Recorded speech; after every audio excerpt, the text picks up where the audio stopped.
Hey guys, it's Tara time, and I think Rec Room's future depends on one thing, and I'll bet you can guess what it is. Fine, I'll just tell you.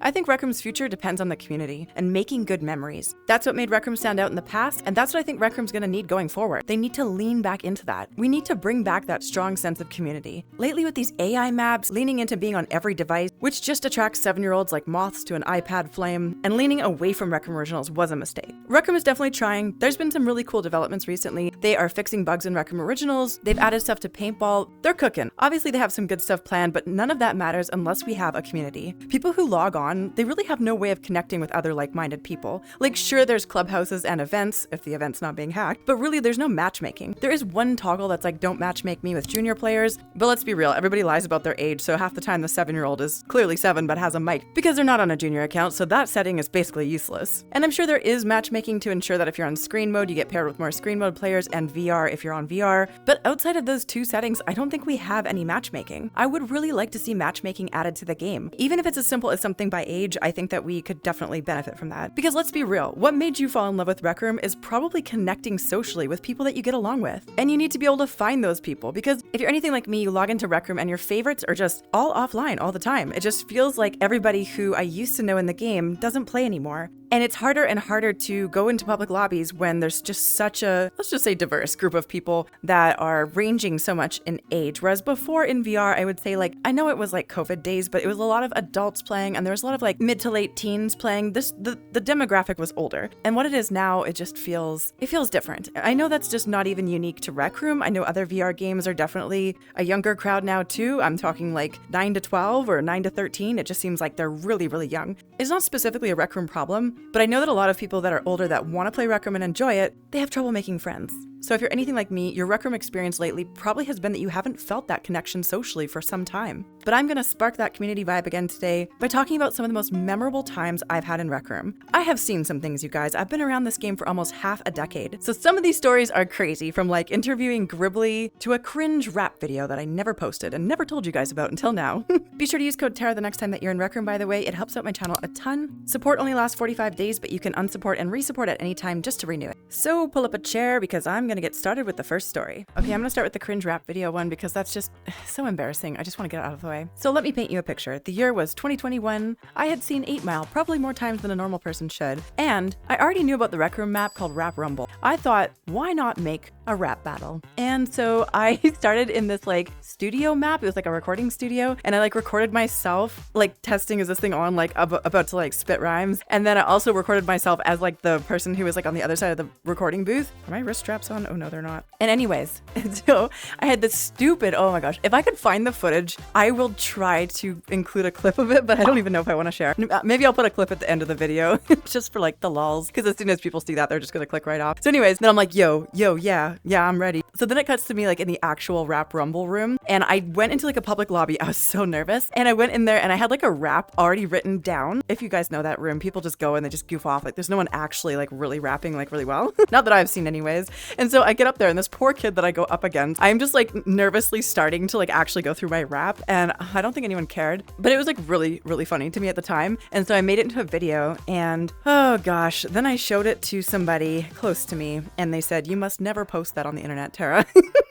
So I just didn't. I was like really proud of the project at the time too. I was like, check this out. Like, I'm super cool. Like, this is gonna be, and then it was just like, no, please, for the love of all things holy, do not post that. And it like shamed me into not posting it. And so anyways, so that never saw the light of day. But like I said, if I find the footage, oh my gosh, I'm almost like, it's been a long enough time since that happened that I feel like I'm actually willing to share, but we'll see if I can dig it up. It's probably on a hard drive somewhere. Oh my goodness, good times. So the next story I have is actually even crazier, if you can believe that. So one of the Rec Room staff members, when I hit 8,000 subscribers on YouTube and I was live streaming, they crashed a pickup truck into the rec center that I was in during my live stream. It was wild. The staff member's name was Atlas. I don't know if he still works for Rec Room or not. I think he does. But it was just totally unexpected. 8,000 subscribers is like a weird milestone too. It wasn't 5K, it wasn't 10K. I was just live streaming as I always did, and I wasn't expecting expecting it. I don't even know. I was talking randomly with my friends in the rec center, and then this pickup truck with like 8K on it, I think it said, it just comes barreling into the rec center, and that's just unprecedented. That's just not something, it's not something you see every day. And so we all hopped in and goofed off and went around for a ride on it, but it's just something that sticks with you, you know, just that alone is like the community back in the day in Rec Room that I feel like is kind of gone. You just wouldn't really see Rec Room popping into a Rec Room YouTuber's live stream, I don't think. Like they used to pop into chat. There was one time when I was live streaming scary maps every week in October in 2021 because apparently I'm a masochist. I don't do well with horror, but I'm like, hey, it's spooky month. We got to do all the things. And so I remember specifically, I was in Man in the Basement, I think it's called. It's a one-player horror game. I couldn't even invite friends to save me. For some reason, I went into this thing by myself. And you know, it's like 40 times scarier in a Rec Room horror map by yourself. It really is. And so I'm in there and chat is like, you can do this, Tara. And I'm thinking, no, I just want to rip off my headset. I want to rip off my headset. I don't want to do this. This is ridiculous. No. And then there's Rec Room in chat, the Rec Room. And they said something like encouraging, like you can do this or whatever. Wow. That was like the first time they popped into my live stream and said that. I don't know who is behind the account typing. Maybe it was Harry, maybe it was Pow, who knows? The fact is, I felt this like empowerment, like I can do anything because Rec Room is in my live streaming telling me that I can do it. I still kind of like didn't complete the horror map. I think I gave up because I'm not doing a one-player horror map. I won't do it. I got a little bit of ways in and it was just dark and scary and something was chasing me and yeah, no. But I'll never forget that Rec Room cared enough about the community to stop into our, you know, live streams and our content to just, you know, hype up chat and just say something encouraging. The next memory that I have of Rec Room is actually something that happened fairly recently. I think it was just a couple weeks ago. I was in the rec center and I don't know what I saw. It was like a gorilla monkey costume. And I don't think this was hackers. I think this might just be like Rec Room UGC and just like the state of things, like what you can buy. I don't know, but I just saw a monkey and I decided to chase it because I don't know, isn't that instinctually just what you do when you see a wild animal? I want to go chase it and find out more about it. So I'm chasing around this monkey gorilla thing around the rec center and I'm chasing them. And then all of a sudden someone's just like, hey, Tarapeutic, can I have a photo? And I just stopped chasing it. And I was like, yes.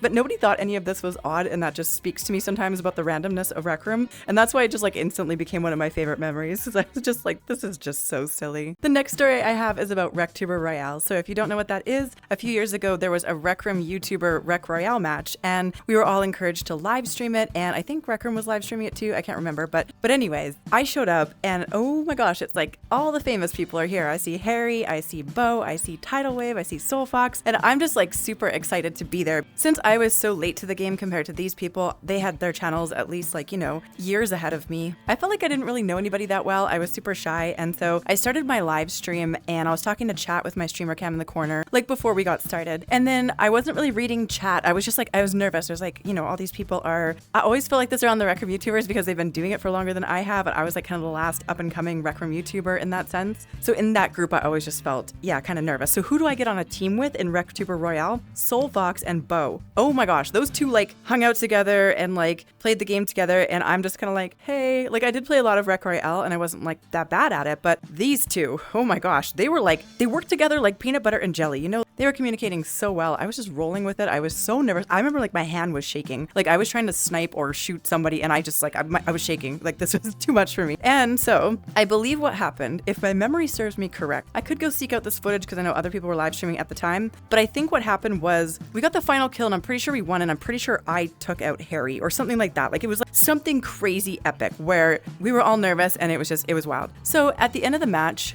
I realized something. I didn't actually start my live stream and people were trying to tell me like in my chat, like I didn't start the stream. I felt so stupid.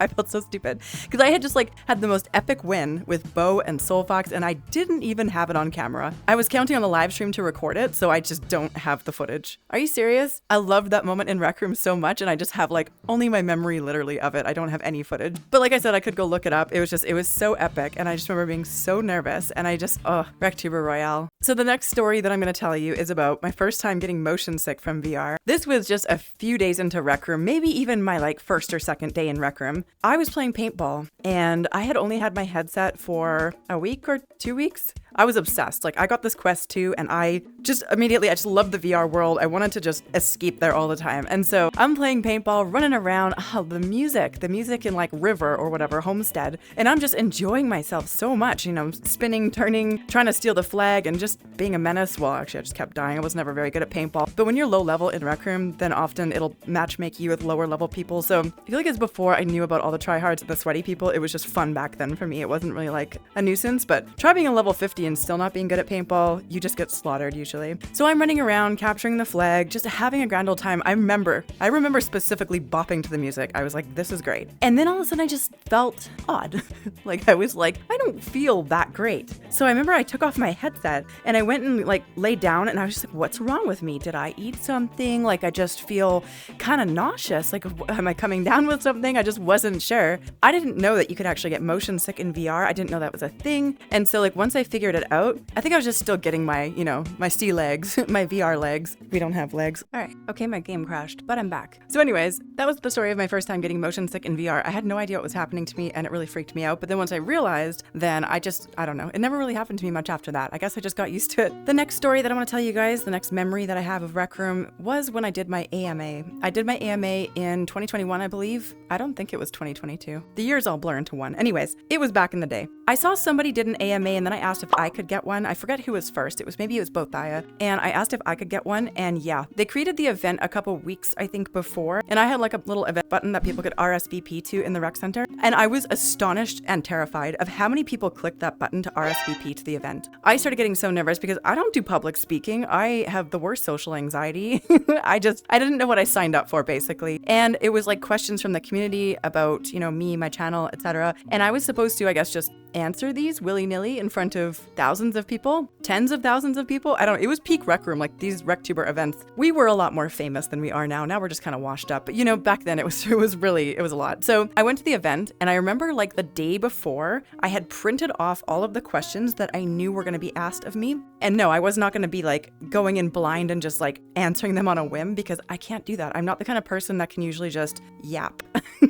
Like I can, but not in front of a whole bunch of people when I'm nervous. So I'd printed these off and I was like rehearsing over and over, rehearsing what I was gonna say in response to these questions. And so the time came and it was supposed to just be me and Mama Monkey in a room by ourselves. And it was like one of those broadcast events in like the RecCon room. And instead they accidentally let like a public lobby kind of fill up. So I really did have an audience in front of me, even though I wasn't supposed to. It would have felt way more organic, kind of just with me and Mama Monkey and like not knowing that there was people watching. But here I am like looking out at like, I don't even know however many people. And I have to answer all these questions and I'm just thinking, oh Lord, help me. But it went off without a hitch. After that, it was just like, I felt like everything was easier because it wasn't that. Like that was so scary for me going through the AMA. And I think like, I don't know if I live streamed it or Rec Room live streamed it or both.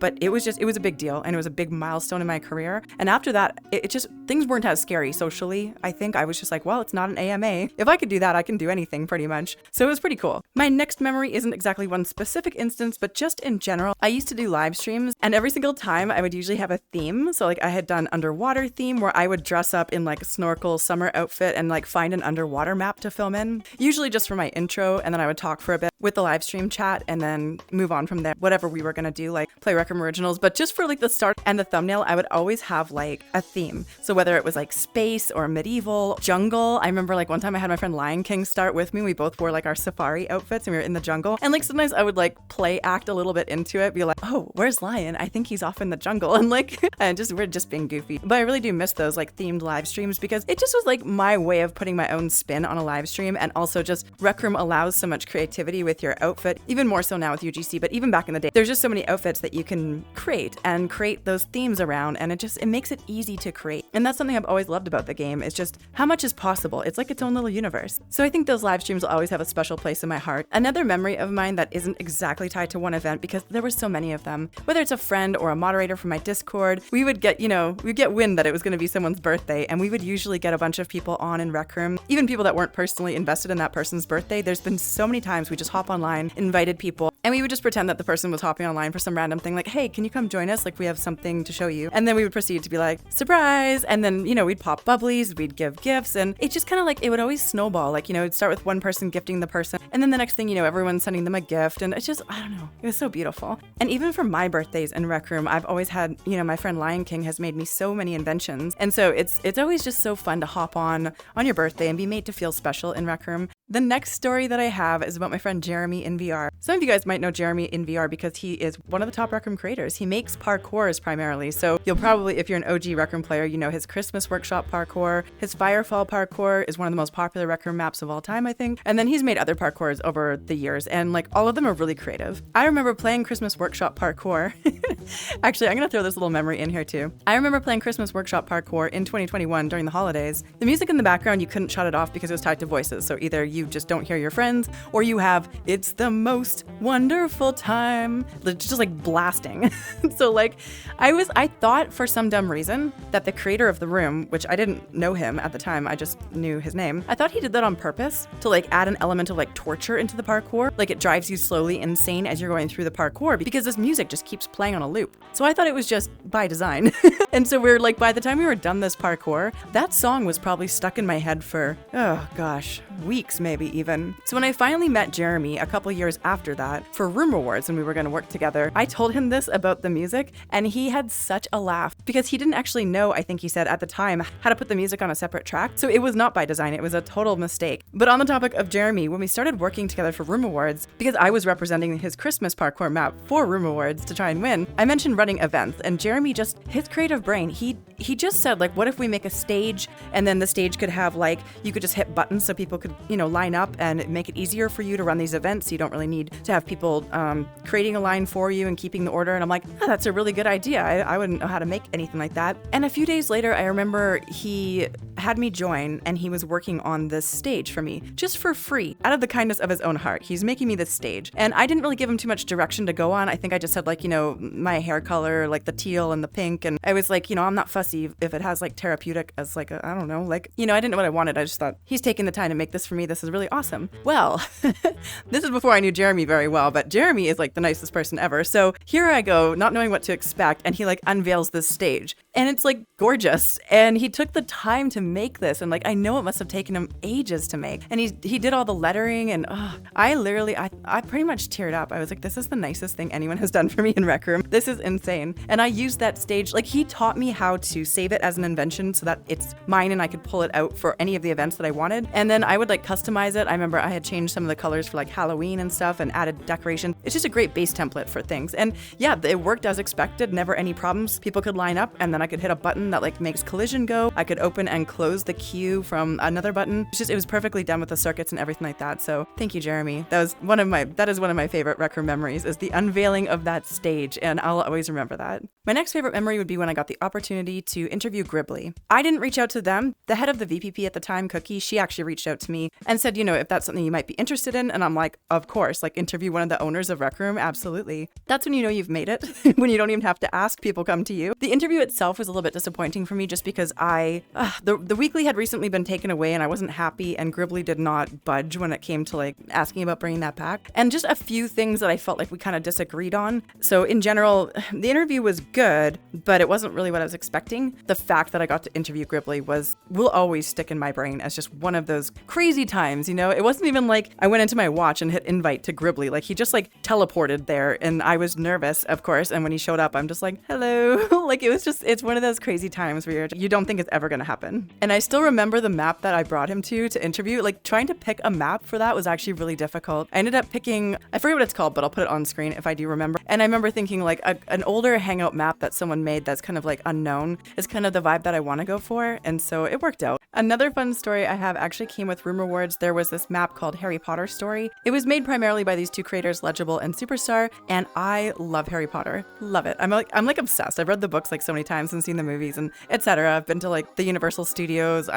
All things Harry Potter, yes please. So being able to represent that map was actually really awesome. I remember there was one time I went to a public lobby because you had to like get engagement happening, and I put on my witch outfit for like like Halloween, and I went through the entire, there's like, I don't even know how many subrooms, like 12, 13, like there's quite a lot of subrooms because it goes through the whole first movie. And so I put on my witch outfit and I took so many photos that day with everybody, just going through it and vibing and feeling like just the Harry Potter magic kind of thing. It was really cool. I didn't live stream it. I don't even think I made it a video or anything like that. It was just simply for fun. Hopefully everyone that was there that day had fun. I certainly did. The Harry Potter maps in this game are really cool, but that one's gotta be one of my favorites. So after all these stories, I hope you're kind of thinking and remembering about all the Rec Room memories that you've made and what makes the game special to you. Because for me, a lot of it is tied to content creation and being a YouTuber, but a lot of it is also about the people. I'm not going to share specific stories of how I sat in my dorm for hours and hours talking with my friends or having heartfelt conversations, laughing, crying, all that stuff. Those are just some notable ones that I remember, but there's obviously so many more. And I want to keep creating new memories in Rec Room, but I do think better matchmaking and ways for people to meet each other are like kind of critical right now.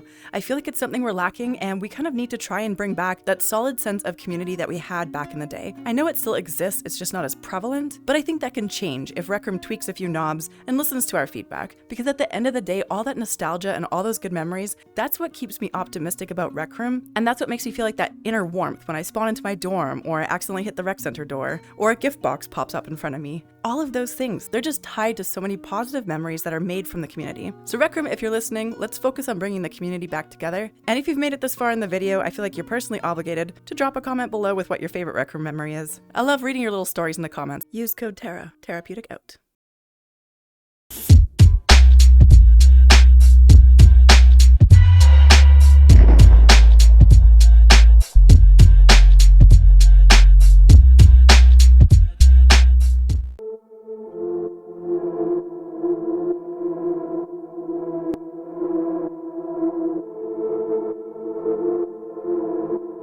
Yo,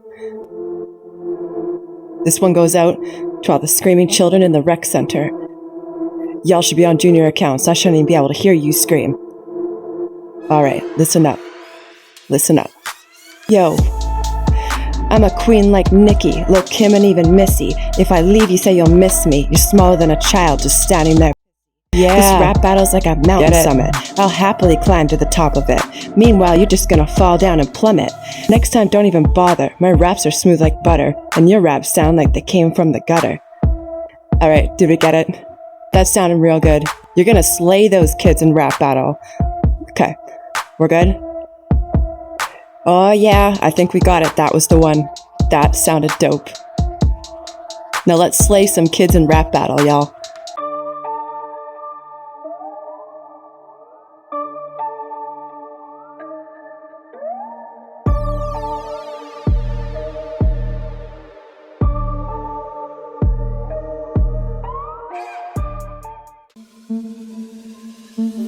This is a rec room. This is not a wrecked room, so you might as well say heck room and take yourself to the next room.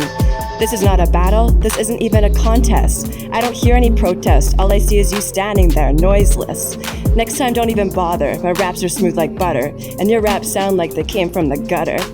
My name is Tarapeutic. I'm hot like flannel. You can't win this battle, but you can subscribe to my YouTube channel.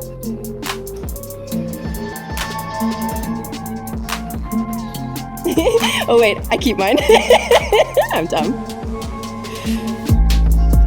I don't know how to rap, so... Just make something up. You can do it. Sweet, alright. Hey, listen up, you're the royal queen, I'm the royal king. I go really fast, I go really hard, but you're gonna trip over like 52 yards. Hey, trip over Mars, yeah, I'm going really far. Yeah, going really high, I'm gonna go farther than ever than you could see. Said we landed on Jupiter, yeah, at least we landed on it. Yeah, it's a gas planet, so all you girls are other stupid. Hey, I gotta go high, I gotta go low, gotta go far, gotta go low. I don't know, I'm saying random things because I messed up this beat, yo. I'm a queen like Nikki, Lil' Kim, and even Missy. If I leave, you'll say you'll miss me. You're smaller than a child just standing there. This rap battle is like a mountain summit. I'll happily climb to the top of it. Meanwhile, you're just gonna fall down and plummet. This thing is controversial, it's all verbal. I'm walking on water and you're tripping on the hurdle. Like old milk and coffee, you're sad and controversial. Tarapeutic coming in for the Rec Room destroy. You've got nothing to say, you're just standing there coy. I make YouTube videos and you're just a mama's boy. I didn't mean any of that, I'm actually a nice person. Please go on. Insane! But how will the other corner respond? Alright. Hey, this is a Justice League. Hey, Joker like Harley Quinn. I'm Batman. Run the city like Catwoman's house. I'm robbing. I'll open up a safe and rob it. I'm robbing. Oh, you're Wonder Woman. You know I'm a rapper. No, I'm going faster. No, I'm gonna say this. We say like there's trash. You said no. Hey, I'll do what I want. I like NF, but it's not a run. I run off the NMM and other stuff. You're just gonna go down a slump. Saying I'd climb a mountain, I'd climb it higher. You're going outside of Mount Everest. You plummeted down 52 feet. I'm going up the 7th Street. Hey, you know I want like Nightmare on Elm Street. I do what I want. Hey, I don't know what to do. I'll catch you when you're sleeping. No, but keep that one eye open. That's pretty good. Pretty good. Yo, I don't have anything else written, so I guess I'm just gonna have to freestyle. I got a new friend named Mando. He come up here, he sounds like he got a handle on his rap battle stuff. He just likes to ramble, but he's good at rambling, so we're here still standing. I don't know what else to say about it. We don't even have an audience, so I don't know how we're gonna play about it. This guy looks like a joke. I don't know why they made him look like He's gonna a bad host. choke. He's gonna choke. He's a cartoon. I don't know why he says he gotta start soon. Quickly, choose your side. We're about to choose the winner. I'm the winner, right? Yeah? The winner is... I think the winner should have been you because you were more original. Mine was pre-rehearsed. Oh, that mic spam's killing me.